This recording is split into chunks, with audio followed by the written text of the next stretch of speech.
আজকের পৃথিবীতে যারা সফলতার দার্স দেয়, সফলতার আলোচনা করে, তারা মানুষকে সবার আগে শেখায় টাইম ম্যানেজমেন্ট। যারা শিক্ষিত ছেলেপেলে আছে তারা বুঝতে পারবে যে সময়কে কন্ট্রোল করতে পারা, টাইম ম্যানেজমেন্ট করতে পারলে সময়ে বরকত হয়, সব কাজ সুষ্ঠুভাবে সম্পূর্ণ করা যায়, সময় মতো সম্পূর্ণ করা যায়। তো এই টাইম ম্যানেজমেন্টের আমার গবেষণা অনুযায়ী সালাতের চাইতে আর কোনো বড় মাধ্যম নাই যেটা দিয়ে মানুষ তার সময়কে কন্ট্রোল করতে পারে।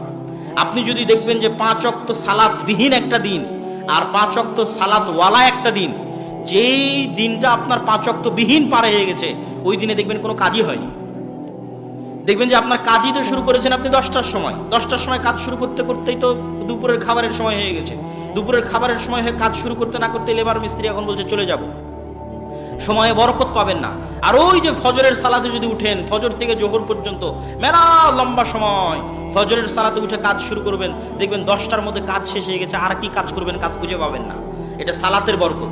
আবার যখন জোহরের সময় আসবে তখন সালাত বলবে, আপনাকে সালাত বলবে, এই তুমি জোহরের পর কি করবে এখনই ভাবো। এটা হচ্ছে আপনাকে সালাত আপনাকে রিমাইন্ড করছে। আর আপনি যদি ওই ক্যারাম বোর্ড খেলতে থাকছেন, জুয়া খেলতে থাকছেন, কখন জোহর থেকে আসর হয়ে গেছে, আসর থেকে মাগরিব হয়ে গেছে, মাগরিব থেকে ইশা হয়ে গেছে, দিন পার হয়ে গেছে, আপনি বুঝতে পারেননি।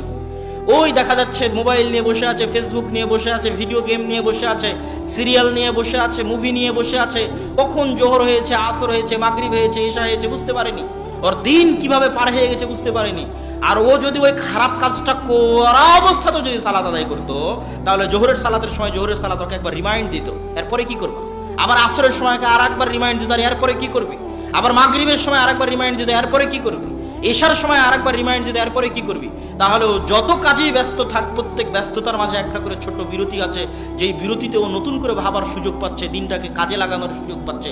এটা যে টাইম ম্যানেজমেন্টের যত মূলনীতি আছে, সব মূলনীতিতে সালাতের চাইতে বড় কোনো মাধ্যম নাই, যেটা একজন ব্যবসায়ী, যেটা একজন কৃষক, যেটা একজন ছাত্র, যেটা একজন শিক্ষক, যেটা একজন দোকানদার, যে পর্যায়ে আছে, সকলের বরকতের রাস্তা, দুনিয়াবী সফলতার রাস্তা উন্মুক্ত করে দিবে, এরকম কোনো মাধ্যম সালাতের বাইরে নাই।